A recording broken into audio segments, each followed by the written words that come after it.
ದೇವರು ಪ್ರೀತಿಸುವ ಪ್ರೀತಿಯ ಬಿಗ್ ಜೆ ಟಿ ವಿ ಪ್ರಿಯ ವೀಕ್ಷಕರಿಗೆ ನಮ್ಮ ಕರ್ತನಾದ ಯೇಸು ಕ್ರಿಸ್ತನ ಹೆಸರಿನಲ್ಲಿ ನಿಮ್ಮನ್ನು ವಂದಿಸಿ ಸ್ವಾಗತ ಬಯಸ್ತಿದ್ದೇವೆ. ಬನ್ನಿರಿ, ಇಂದು ನಾವು ದೇವರ ವಾಕ್ಯವನ್ನು ಅಧ್ಯಯನ ಮಾಡಿಕೊಳ್ಳೋಣ. ಇಂದಿನ ನಮ್ಮ ಅಧ್ಯಯನ ಇಬ್ರಿಯರಿಗೆ ಬರೆದ ಪತ್ರಿಕೆ, the epistle to the book of Hebrews chapter 5, 5ನೇ ಅಧ್ಯಾಯ.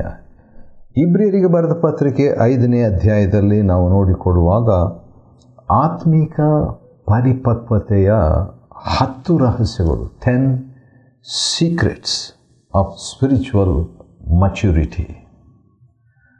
ಹೌದು, ಶಿಶುಗಳಾಗಿ ಈ ಭೂಲೋಕದ ಯಾತ್ರೆಯನ್ನು ನಾವು ಪ್ರಾರಂಭ ಮಾಡ್ತೇವೆ. ಅನಂತರ ಆ ಶಿಶು ಬೆಳೆದು ಪರಿಪಕ್ವತೆಗೆ ಬಂದು ಜವಾಬ್ದಾರಿಕೆಯನ್ನು ಹೊತ್ತು ಜೀವನದಲ್ಲಿ, ಸಮಾಜದಲ್ಲಿ ಒಬ್ಬ ಯಶಸ್ವಿಯಾದ, ಕೃತಾರ್ಥನಾದ ವ್ಯಕ್ತಿಯಾಗಿ ಪರಿಗಣಿಸಿ ಸಮಾಜದಲ್ಲಿ, ಕುಟುಂಬದಲ್ಲಿ, ಹೌದು ಸಮಾಜಕ್ಕೆ ಮುಂಚೆ ಕುಟುಂಬದಲ್ಲಿ, ವೈಯಕ್ತಿಕವಾಗಿ, ಕೌಟುಂಬಿಕವಾಗಿ, ಕೆಲಸ ಕ್ಷೇತ್ರದಲ್ಲಿ ತನ್ನ ಉದ್ದೇಶ, ತಾನು ಈ ಲೋಕಕ್ಕೆ ಬಂದ ಉದ್ದೇಶ ನೆರವೇರಿಸುವಂಥದ್ದು ಇಹಲೋಕದ ರೀತಿ, ನೀತಿ, ಶೈಲಿ ಆಗಿರ್ತದೆ. ಅದೇ ರೀತಿಯಾಗಿ ಆತ್ಮಿಕ ಜೀವನದಲ್ಲಿ ಕೂಡ ನಾವು ಆತ್ಮಿಕವಾಗಿ ದೇವರಿಗೆ ಹುಟ್ಟಿದ ಮೇಲೆ ಕರ್ತನಾದ ಯೇಸುವೇ ನನ್ನ ಹೃದಯದಲ್ಲಿ ಬಾ ಎಂಬುದಾಗಿ ಪಶ್ಚಾತ್ತಾಪದಿಂದ ನಾವು ಬೇಡುವಾಗ ದೇವರ ಮಗುವಾಗ್ತೇವೆ. ಅಪೊಸ್ತಲಕೃತ್ಯ 16ನೇ ಅಧ್ಯಾಯ 30ನೇ ಮತ್ತು 31ನೇ ವಚನದಲ್ಲಿ ನೋಡುವಾಗ, ಸ್ವಾಮಿಗಳೇ, ನಾವು ರಕ್ಷಣೆ ಹೊಂದುವುದಕ್ಕೆ ಏನು ಮಾಡಬೇಕು ಎಂಬುದಾಗಿ 2000 ವರ್ಷಗಳ ಹಿಂದೆ ಭಕ್ತಾದಿಗಳನ್ನು, ಅಂದರೆ ಪೌಲ ಶೀಲರನ್ನು ಕೇಳಿದಾಗ, ಆ ರೋಮ ಸೆರೆ ಅಧಿಕಾರಿ ಕೇಳಿದಾಗ, ಕರ್ತನಾದ ಯೇಸುವಿನ ಮೇಲೆ ನೀನು ನಂಬಿಕೆ ಇಡು, ಆಗ ನೀನು ರಕ್ಷಣೆ ಹೊಂದುವೆ, ನಿನ್ನ ಮನೆಯವರು ರಕ್ಷಣೆ ಹೊಂದುವರು ಎಂಬಂಥ ಒಂದು ಮಾತು ಹೇಳಲಾಗಿತ್ತು. ಆ ರೀತಿಯಾಗಿ ಹೊಸದಾಗಿ ಒಂದು ಮಗು ಹುಟ್ಟಿದ ಮೇಲೆ ಆಗುವಂಥದ್ದು ಏನು? ಆ ಮಗು ಬೆಳಿಬೇಕು. 1 ಪೇತ್ರ 2:1 ಪ್ರಕಾರವಾಗಿ 1 ಪೇತ್ರ 2:1 ಇರುವ ವಚನಗಳಲ್ಲಿ ಪಾರಮಾರ್ಥಿಕವಾದ ಅಥವಾ ಆತ್ಮಿಕವಾದ ಶುದ್ಧ ಹಾಲನ್ನು, ಆತ್ಮಿಕ ಮಗು ವಾಕ್ಯವೆಂಬ ಹಾಲನ್ನು ತಕ್ಕೊಂಡು ಬೆಳೆಯುವಂಥದ್ದು. ಆದುದರಿಂದ ಇಂದು ನಾವು ನೋಡುವಂಥದ್ದು ಏನಂತ ಹೇಳಿದರೆ, ಆತ್ಮಿಕ ಪರಿಪಕ್ವತೆಗೆ ಭಾಳ ಜನರು ಆತ್ಮಿಕ ಮಗುವಾಗಿದ್ದಾರೆ, ಕೊರಿಂಥದವರ ಹಾಗೆ. ಆದರೆ ಪರಿಪಕ್ವತೆ ಇಲ್ಲ, ಬೆಳವಣಿಗೆ ಇಲ್ಲ. ಆದುದರಿಂದ ಎಳೆಗೂಸುಗಳಾಗಿ ಕ್ರಿಸ್ತನಲ್ಲಿ ಇರುವಂಥವರು ಪರಿಪಕ್ವತೆಗೆ ಸಾಗಬೇಕಾದ್ರೆ ಏನು ಮಾಡಬೇಕು? 10 ರಹಸ್ಯಗಳು. ಅದರಲ್ಲಿ ಮೊದಲನೇದು ಏನಂತ ಹೇಳಿದರೆ, ಬಲಹೀನತೆಯನ್ನು ಬಲ್ಲವರಾಗಿರೋದು, ನೋಯಿಂಗ್ ಅವರ್ ವೀಕ್ನೆಸ್. ಇಬ್ರಿಯರಿಗೆ ಬರೆದ ಪತ್ರಿಕೆ 5ನೇ ಅಧ್ಯಾಯದ 1-2 ವಚನಗಳ ಬಗ್ಗೆ ನಾವು ನೋಡಿಕೊಳ್ಳುವಾಗ ಮಹಾಯಾಜಕನ ಬಗ್ಗೆ ಇಲ್ಲಿ ಹೇಳಲಾಗಿದೆ. ಆ ಮಹಾಯಾಜಕನು ತಾನೂ ಬಲಹೀನ ಆಗಿರುವುದರಿಂದ, ಆ ಬಲಹೀನವಾದಂಥ ಮಹಾಯಾಜಕನು ಅಜ್ಞಾನಿಗಳನ್ನು, ಮಾರ್ಗ ತಪ್ಪಿದವರನ್ನು ಕುರಿತು ಕನಿಕರ ತೋರಿಸಬಲ್ಲನು. ಆದುದರಿಂದ ನಮ್ಮ ಬಲಹೀನತೆಯನ್ನು ಬಲ್ಲವರಾಗಿರುವಂಥದ್ದು, ನಮ್ಮ ಸೀಮೆಯನ್ನು ನಾವು ಬಲ್ಲವರಾಗಿರುವುದು, knowing our weakness, knowing our limitation. ಎರಡನೇದಾಗಿ ಬಿ ಕಂಪ್ಯಾಷನೇಟ್. ಈಗ ತಾನೇ ನಾವು ಓದಿಕೊಂಡಿದ್ವಲ್ಲ, ಅಜ್ಞಾನಿಗಳನ್ನು, ಮಾರ್ಗ ತಪ್ಪಿದವರನ್ನು ಕುರಿತು ಕನಿಕರ. ಇತರರ ವಿಷಯದಲ್ಲಿ, ಇದು ಇಬ್ರಿಯ 5:2 ಇದನ್ನು ನಾವು ನೋಡ್ತೀವಿ. ಇತರರ ವಿಷಯದಲ್ಲಿ ನಾವು ಕನಿಕರವುಳ್ಳವರಾಗಿರಬೇಕು. ಒಂದು ವೇಳೆ ಇತರ ವ್ಯಕ್ತಿಗಳು ಮಾಡಿದ್ದು ತಪ್ಪಾಗಿರಬಹುದು, ಕಠಿಣವಾಗಿದ್ದಿರಬಹುದು, ಆದರೂ ಕೂಡ ಅವರ ವಿಷಯದಲ್ಲಿ ನಾವು ಕನಿಕರವುಳ್ಳವರು, ದಯೆಯುಳ್ಳವರು, ಕರುಣೆಯುಳ್ಳವರು ಆಗಿರಬೇಕು. ಈ ಬಗ್ಗೆ ಗಲಾತ್ಯದವರಿಗೆ ಬರೆದ ಪತ್ರಿಕೆಯಲ್ಲಿ ಭಕ್ತನಾದ ಪೌಲನು ಬಹಳ ಒಳ್ಳೆಯ ಒಂದು ಮಾತನ್ನು ಹೇಳಿದ್ದನ್ನು ನಿಮಗಾಗಿ ಓದ ಬಯಸ್ತೇನೆ. ಗಲಾತ್ಯ 6 ಮೊದಲನೇ ವಚನದಲ್ಲಿ, ಸಹೋದರರೇ, ಒಬ್ಬ ಮನುಷ್ಯನು ಯಾವುದಾದರೂ ಒಂದು ಪಾಪದಲ್ಲಿ ಸಿಕ್ಕಿ ಬಿದ್ದರೆ ಅಂಥ ಪಾಪದಲ್ಲಿ ಸಿಕ್ಕಿಬಿದ್ದ ವ್ಯಕ್ತಿಯನ್ನು ಆತ್ಮಿಕರಾದ ನೀವು ಸಾತ್ವಿಕ ಆತ್ಮದಿಂದ ಪುನಃ ಸ್ಥಾಪಿಸಿರಿ. ನನ್ನ ಜೀವನದಲ್ಲಿ ಅಥವಾ ಕಳೆದ ಕೆಲವು ದಿವಸಗಳಲ್ಲಿ ಒಂದು ವಿಶೇಷವಾದಂಥ ಅಥವಾ ವ್ಯತ್ಯಾಸವಾದಂಥ ಅಥವಾ ವಿಚಿತ್ರವಾದಂಥ ಒಂದು ಅನುಭವ. ಒಬ್ಬ ವ್ಯಕ್ತಿ ಅವರಲ್ಲಿ ಒಂದು ಪ್ರತ್ಯೇಕವಾದಂಥ ಒಂದು ಬಲಹೀನತೆ ಅಥವಾ ಪಾಪ ದೋಷ ಇತ್ತು. ಮತ್ತೆ ಆ ವ್ಯಕ್ತಿಯನ್ನು ತಿದ್ದುವಾಗ ಮತ್ತೆ ಅದೇ ಒಂದು ಪಾಪ ಅಥವಾ ಅಭ್ಯಾಸಕ್ಕೆ ಒಳಪಡುವಂಥ ವ್ಯಕ್ತಿಯನ್ನು ಕೋಪ ಮಾಡಿಕೊಂಡು ಇನ್ನೇನು ಮುಗೀತು, ಇಂಥವ್ರ ಜವಾಬ್ದಾರಿಗೆ ತಗೋಬಾರ್ದು ಅಂದುಕೊಳ್ತಾ ಇದ್ದಾಗ ನನ್ನರಿಯದೆ ಈ ಗಲಾತ್ಯ 6:1 ವಾಕ್ಯ ಬಂತು. ನಮ್ಮ ಮಹಾಯಾಜಕನು ಕೂಡ ಹಾಗೆ ನನ್ನ ವಿಷಯದಲ್ಲಿರುವಾಗ ನಾನು ಕೂಡ ಅದೇ ರೀತಿಯಾಗಿ ಬೇರೆಯವರ ವಿಷಯದಲ್ಲಿ ಇರುವಂತೆ ನನಗೆ ದೇವರು ಸಹಾಯ ಮಾಡಲಿ. ಮೂರನೇದಾಗಿ ನಾವೇನು ನೋಡ್ಕೊಳ್ತಾ ಇದ್ದೀವಿ ಅಂತ ಹೇಳಿದರೆ ಆತ್ಮಿಕ ಪರಿಪಕ್ವತೆಗೆ 10 ಆತ್ಮಿಕ ರಹಸ್ಯಗಳು, 10 spiritual secrets of A spiritual maturity. ಮೂರನೇದಾಗಿ ನಾವು ನೋಡುವಾಗ ಇನ್ನೊಂದು ಆತ್ಮಿಕ ಪರಿಪಕ್ವತೆ ಇನ್ನೊಂದು ರಹಸ್ಯ ಇದೆ. ಅದೇನಂತ ಹೇಳಿದರೆ ನಮ್ಮ ಕರ್ತನಾದ ಯೇಸುವಿನ ಬಗ್ಗೆ ಇರುವಂಥ ಒಂದು ಮಾತು. ಇಬ್ರಿಯ 5 ಮತ್ತು 6 ವಚನದಲ್ಲಿ ನಾವು ನೋಡಿಕೊಳ್ಳುವಾಗ ತಂದೆ ದೇವರು ಯೇಸು ಕರ್ತನಿಗೆ, ನೀನು ನನ್ನ ಮಗನು, ನಾನೇ ಈ ದಿನ ನಿನ್ನನ್ನು ಪಡೆದಿದ್ದೇನೆ. ಇದೇನು ತೋರಿಸ್ತದೆ? ಮತ್ತು ಅದೇ ಸಂದರ್ಭದಲ್ಲಿ 6ನೇ ವಚನದಲ್ಲಿ ನೋಡುವಾಗ, ನೀನು ಸದಾಕಾಲವು ಮೆಲ್ಕಿಜೆದೇಕನ ಕ್ರಮದ ಪ್ರಕಾರವಿರುವ ಯಾಜಕನು. ಈ 2 ವಾಕ್ಯಗಳು ಇಬ್ರಿಯ 5 ಮತ್ತು 6, ಇಬ್ರಿಯ 5ನೇ ಅಧ್ಯಾಯ 5 ಮತ್ತು 6 ವಚನಗಳಲ್ಲಿ ನಾವು ನೋಡುವಾಗ ದೇವರು ತನ್ನ ಆತ್ಮಿಕ ಮಗನನ್ನು ಪಡೆದು ಆತ್ಮಿಕ ಸೇವೆಗೆ, ಅಂದರೆ ಮಹಾಯಾಜಕನಾಗಿರುವಂಥ ಸೇವೆಗೆ ಒಪ್ಪಿಸುವಂಥದ್ದನ್ನು ನಾವು ನೋಡುವಾಗ ನಾವು ಅದರಿಂದ ಕಲಿಯುವಂಥ ಒಂದು ಪಾಠ ಏನಂತ ಹೇಳಿದರೆ, ದೇವರ ಮಕ್ಕಳಾಗಿರುವ ನಾವು ನಮಗಾಗಿ ದೇವರಿಟ್ಟಂಥ ಕೆಲಸವನ್ನು ತಿಳ್ಕೊಳ್ಬೇಕು. ಈ ಬಗ್ಗೆ ನನಗೆ ಒಂದು ವಾಕ್ಯ ನೆನಪಿಗೆ ಬರ್ತಾ ಇದೆ. ಅದು ಯೋಹಾನನು ಬರೆದ ಸುವಾರ್ತೆಯಲ್ಲಿರುವಂಥ ಒಂದು ವಾಕ್ಯ. ನಮ್ಮ ಕರ್ತನಾದ ಯೇಸು ಕ್ರಿಸ್ತನು ತಂದೆ ದೇವರಿಗೆ ಮಾಡಿದಂಥ ಪ್ರಾರ್ಥನೆಯಲ್ಲಿ ಇರುವಂಥ ಆ ವಾಕ್ಯ. ಅದೇನಂತ ಹೇಳಿದರೆ, ನಾನು ನಿಮಗೋಸ್ಕರವಾಗಿ ಓದಲಿಕ್ಕೆ ಇಷ್ಟಪಡ್ತೇನೆ. ತನ್ನ ಹೃದಯವನ್ನು ಬಿಚ್ಚಿ ತಂದೆ ದೇವರ ಮುಂದೆ ಕರ್ತನಾದ ಯೇಸು ಕ್ರಿಸ್ತನು ಪ್ರಾರ್ಥಿಸುವಾಗ ಯೋಹಾನ 17 ಮತ್ತು 4ನೇ ವಚನದಲ್ಲಿ ಮಾಡಬೇಕೆಂದು, ಅಂದರೆ ತಂದೆಗೆ ಹೇಳ್ತಾ ಇರೋದು, ತಂದೆಯೇ ಮಾಡಬೇಕೆಂದು ನೀವು ನನಗೆ ಕೊಟ್ಟ ಕೆಲಸವನ್ನು ನಾನು ನೆರವೇರಿಸಿ ಭೂಮಿಯ ಮೇಲೆ ನಾನು ನಿಮ್ಮನ್ನು ಮಹಿಮೆ ಪಡಿಸಿದ್ದೇನೆ. ಹಾಗಾದರೆ ನಾವು ಆತ್ಮಿಕ ಪರಿಪಕ್ವತೆಯನ್ನು ಹೊಂದಬೇಕಾದರೆ ಏನು ಮಾಡಬೇಕು? ನಮಗಾಗಿ ಮಾಡಬೇಕಾದ ಕೆಲಸ ಏನಿದೆ ಅದನ್ನು ಗುರುತಿಸಿ ನೆರವೇರಿಸಿ ಮಹಿಮೆ ಪಡಿಸ್ತೇವೆ ಮತ್ತು ಆ ಮೂಲಕವಾಗಿ ಪರಿಪಕ್ವತೆಗೆ ನಾವು ಸಾಕ್ತೇವೆ.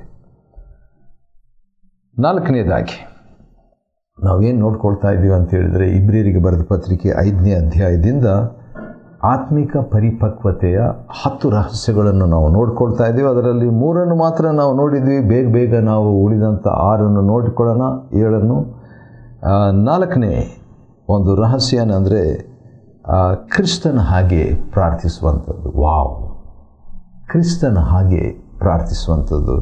ನಮ್ಮ ಕರ್ತನಾದ ಯೇಸು ಕ್ರಿಸ್ತನು ಯಾವ ರೀತಿಯಾಗಿ ಪ್ರಾರ್ಥನೆ ಮಾಡಿದನು ನೋಡೋಣವೇ ಬನ್ನಿ. ಇದು ಸುವಾರ್ತೆಗಳಲ್ಲಿ 4 ಸುವಾರ್ತೆಗಳಲ್ಲಿಲ್ಲ, ಆದರೆ ಇಬ್ರಿಯ ಗ್ರಂಥಕರ್ತನು ಇದನ್ನು 5ನೇ ಅಧ್ಯಾಯ 7ನೇ ವಚನದಲ್ಲಿ ಬರೆದಿರುವಂಥದ್ದು ಈ ರೀತಿಯಾಗಿದೆ. ಕ್ರಿಸ್ತನು ಭೂಲೋಕದ ದಿನಗಳಲ್ಲಿ ಇರುವಾಗ ಹೇಗೆ ಪ್ರಾರ್ಥನೆ ಮಾಡ್ತಿದ್ರಂತೆ, ಬಲವಾಗಿ ಕೂಗುತ್ತಾ, ಕಣ್ಣೀರು ಸುರಿಸುತ್ತಾ, ಪ್ರಾರ್ಥನೆ, ವಿಜ್ಞಾಪನೆ ಇವುಗಳನ್ನು ಮಾಡುತ್ತಾ ಮರಣದಿಂದ ತಪ್ಪಿಸಲು ಶಕ್ತನಾಗಿರುವ ಆತನಿಗೆ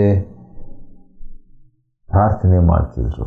ಕಡೆಗೆ ಆ ಪ್ರಾರ್ಥನೆ ಏನಾಯಿತು? ಯೇಸುವಿನ ಭಯಭಕ್ತಿಯ ನಿಮಿತ್ತ ಅವರ ಪ್ರಾರ್ಥನೆಗೆ, ವಿಜ್ಞಾಪನೆಗಳಿಗೆ ಉತ್ತರ ಸಿಕ್ಕಿತು. ವಾವ್! ಆ ರೀತಿಯಾಗಿ ನಾವು ಪ್ರಾರ್ಥಿಸಬೇಕು. ಆ ರೀತಿಯಾಗಿ ಪ್ರಾರ್ಥಿಸೋದಾದರೆ ಆತ್ಮಿಕ ಪರಿಪಕ್ವತೆಗೆ ನಾವು ಸಾಕ್ತೇವೆ. 5ನೇದಾಗಿ ಇಬ್ರಿಯ 5:8 ವಿಧೇಯತೆಯನ್ನು ಕಲಿಯುವುದು, ಲರ್ನಿಂಗ್ ಒಬೀಡಿಯನ್ಸ್. ಇಬ್ರಿಯ 5:8 ಕ್ರಿಸ್ತನು ದೇವರ ಪುತ್ರರಾಗಿದ್ದರೂ ತಾವು ಅನುಭವಿಸಿದ ಬಾಧೆಗಳಿಂದಲೇ ವಿಧೇಯತೆಯನ್ನು ಕಲಿತುಕೊಂಡರು. ವಾವ್! ನಾವು ಕೂಡ ವಿಧೇಯತೆಯನ್ನು ಕಲಿಯುವಂತೆ ಕೆಲವು ಬಾಧೆಗಳನ್ನು ದೇವರು ನಮ್ಮ ಜೀವನದಲ್ಲಿ ಕ್ರಮಪಡಿಸಿ ಅನುಮತಿಸ್ತಾರೆ. ಆ ರೀತಿಯಾಗಿ ನಾವು ಈ ಬಾಧೆಗಳನ್ನು ಅನುಭವಿಸಿದಾಗ ವಿಧೇಯತೆಯನ್ನು, ಒಬೀಡಿಯನ್ಸ್, ನಾವು ಕಲಿತೇವೆ. ಆ ವಿಧೇಯತೆಯನ್ನು ಕಲಿತುಕೊಳ್ಳುವಾಗ ನಡೆಯುವಂಥದ್ದು ಏನಂತ ಹೇಳ್ಬಿಟ್ಟು ನೋಡುವಾಗ ಪರಿಪಕ್ವತೆ. ವಾವ್! ಪರಿಪಕ್ವತೆಗೆ ನಾವು ಸಾಕ್ತೇವೆ. ಮತ್ತು 6ನೇದಾಗಿ ಇನ್ನೊಂದು ಸಂಗತಿಯನ್ನು ನಾವು ನೋಡಿಕೊಳ್ಳತಕ್ಕದ್ದು ಅದೇನಂತ ಹೇಳಿದರೆ, ಆ ಬರೇ ವಿಧೇಯತೆಯನ್ನು ಕಲಿಯುವುದು ಅಷ್ಟೇ ಅಲ್ಲ. 9ನೇ ನಾವು ನೋಡ್ತೇವೆ, ಯೇಸು ಪರಿಪೂರ್ಣರಾಗಿ ತಮಗೆ ವಿಧೇಯರಾಗುವ ಎಲ್ಲರಿಗೂ ಎಂಬುದಾಗಿದೆ. 6ನೇದಾಗಿ ವಿಧೇಯತೆ ಪರಿಪೂರ್ಣರಾಗಿರುವಂಥದ್ದು. ವಿಧೇಯತೆಯನ್ನು ನಾವು ಕಲಿತುಕೊಳ್ಳುವಂಥದ್ದು ಅದು LKG ವಿಧೇಯತೆ, ಪ್ರಾರಂಭ. ಆದರೆ ವಿಧೇಯತೆಯನ್ನು ನಾವು ಪರಿಪೂರ್ಣರಾಗಿ ಮಾಡುವಂಥದ್ದು, ಅದನ್ನು ನಾವು ಇಬ್ರಿಯ 5:9 ನೋಡಿಕೊಳ್ತೇವೆ. ಯೇಸು ಪರಿಪೂರ್ಣರಾಗಿ ತಮಗೆ ವಿಧೇಯರಾಗುವ ಎಲ್ಲರಿಗೂ ವಾವ್ ರಕ್ಷಣೆಗೆ ಕಾರಣರಾದರು. ಆದುದರಿಂದ ನನ್ನ ಜೀವನದಲ್ಲಿ ಹೌದು, ಸ್ವಲ್ಪ ಮಟ್ಟಿಗೆ ನಾನು ವಿಧೇಯತೆಯನ್ನು ಕಲಿತಾ ಇದ್ದೇನೆ, ಅದು LKG ವಿಧೇಯತೆ ಅಂತ ಹೇಳಿದೆ. ಆದರೆ ಪರಿಪೂರ್ಣರಾಗಿ ವಿಧೇಯರಾಗೋದು, ಆ ಒಂದು ಹಂತಕ್ಕೆ ನಾನು ಇನ್ನೂ ಬಂದಿಲ್ಲ. ಆ ಒಂದು PhD ವಿಧೇಯತೆಗೆ ಇನ್ನೂ ನಾನು ಬಂದಿಲ್ಲ. ಆದರೆ ಬಯಸ್ತೇನೆ. ಈ ವಾಕ್ಯ ನನಗೆ ಗೊತ್ತಿದೆ. ಈ ವಾಕ್ಯವನ್ನು ಪ್ರಾರ್ಥನೆಯಾಗಿ ಮಾಡಿ, ದೇವರೇ ನನಗೆ ಪರಿಪೂರ್ಣ ವಿಧೇಯತೆ ನಿನ್ನ ವಿಷಯದಲ್ಲಿ ಆಗುವಂತೆ ಸಹಾಯ ಮಾಡು ಎಂಬುದಾಗಿ ಬೇಡಿಕೊಳ್ಳುವಾಗ ದೇವರು ಸಹಾಯ ಮಾಡ್ತಾರೆ. ಕೆಲವು ವರ್ಷಗಳ ಹಿಂದೆ ಬೆಂಗಳೂರಿನಲ್ಲಿ ಒಬ್ಬ ದೇವರ ಸೇವಕರು ಮಾತನಾಡ್ತಾ ಇರುವಂಥ ಒಂದು ಮಾತು ನನಗೆ ನೆನಪಿಗೆ ಬರ್ತಾ ಇದೆ. ಅದೇನಂತ ಹೇಳಿದರೆ, ಎಕ್ಸ್ಪೀರಿಯನ್ಸ್ಡ್ ಹೋಲಿ ಸ್ಪಿರಿಟ್, ಅನುಭವಶಾಲಿಯಾದಂಥ ಪವಿತ್ರಾತ್ಮನು. ಅಂದರೆ ಪವಿತ್ರಾತ್ಮನು ಮೊದಲನೇ ಕ್ರಿಸ್ತನ ದೇಹ, ಫಸ್ಟ್ ಬಾಡಿ ಆಫ್ ಕ್ರೈಸ್ಟ್, ಮೊದಲನೇ ಕ್ರಿಸ್ತನ ದೇಹದಲ್ಲಿ ಬಂದು ಪವಿತ್ರಾತ್ಮನು ಅನುಭವಶಾಲಿಯಾಗಿ ಇದ್ದು 33 ವರ್ಷ. ಈಗ ಅದೇ ಪವಿತ್ರಾತ್ಮನು ನಮ್ಮಲ್ಲಿ ಕ್ರಿಸ್ತನ ಎರಡನೇ ಶರೀರದಲ್ಲಿ, ಆದರೆ ಇದು ಆತ್ಮಿಕ ಶರೀರ, ಅದರಲ್ಲಿ ಇದ್ದುಕೊಂಡು ದೇವರಾತ್ಮನು ನಮಗೆ ನಡೆಸುವಾಗ ವಿಧೇಯತೆಯನ್ನು ಕಲಿಸಿ ಕೊಡುವಾತನಾಗಿದ್ದಾನೆ. ಸರಿ, 7ನೇದಾಗಿ ನಾವೇನು ನೋಡ್ಕೊಳ್ತಾ ಇದ್ದೀವಿ ಅಂತ ಹೇಳಿದ್ರೆ, ಇಬ್ರಿಯರಿಗೆ ಬರೆದ ಪತ್ರಿಕೆ 5ನೇ ಅಧ್ಯಾಯದಿಂದ ನಾವು ಆತ್ಮಿಕ ಪರಿಪಕ್ವತೆಯ 10 ರಹಸ್ಯಗಳನ್ನು ನಾವು ನೋಡ್ಕೊಳ್ತಾ ಇದ್ದೀವಿ. 10 ಸೀಕ್ರೆಟ್ಸ್ ಆಫ್ ಸ್ಪಿರಿಚುವಲ್ ಮೆಚುರಿಟಿ. ಅದರಲ್ಲಿ 7ನೇದು ಏನಂತ ಹೇಳಿದರೆ, ಇದು ಭಾಳ ಗಂಭೀರವಾದದ್ದು, ಅದನ್ನು ಸ್ವಲ್ಪ ವಿವರಿಸಬೇಕು. ಇಬ್ರಿಯ 5:11 ಇದೆ. ಅದೇನೆಂದರೆ, ಈ ವಿಷಯದಲ್ಲಿ ನಾವು ಹೇಳಬೇಕಾದದ್ದು ಎಷ್ಟೋ ಇದೆ, ಭಾಳ ಇದೆ. ಯಾವ ವಿಷಯದಲ್ಲಿ? ಈ ಒಂದು ವಿಧೇಯತೆಯ ಬಗ್ಗೆ, ಕ್ರಿಸ್ತನ ಬಗ್ಗೆ, ಕ್ರಿಸ್ತನ ಭೂಲೋಕದಲ್ಲಿದ್ದಂಥ ಒಂದು ಜೀವನದ ಬಗ್ಗೆ. ಆದರೆ ನೀವು ಗ್ರಹಿಸ ಬಯಸದಿರುವುದರಿಂದ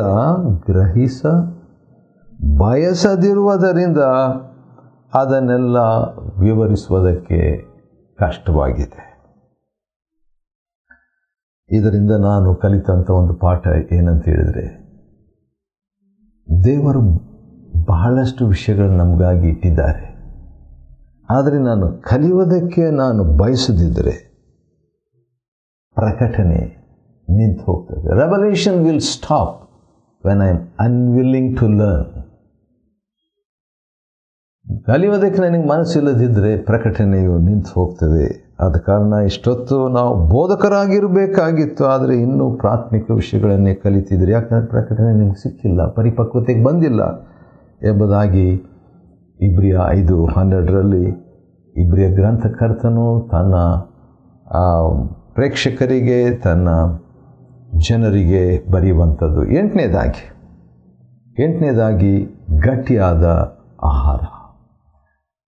ಆತ್ಮಿಕ ಪರಿಪಕ್ವತೆಗೆ ನಾವು ಸಾಗಬೇಕಾದ್ರೆ ಬರೀ ಹಾಲನ್ನೇ ನಾವು ತೆಗೆದುಕೊಳ್ತಾ ಇರಬಾರ್ದು. ದೇವರ ವಾಕ್ಯದಿಂದ ನಾವು ಗಟ್ಟಿಯಾದ ಆಹಾರವನ್ನು ಕೂಡ ಉಣ್ಣುವಂಥವರಾಗಿರಬೇಕು. ಯಾಕಂತ ಹೇಳಿದರೆ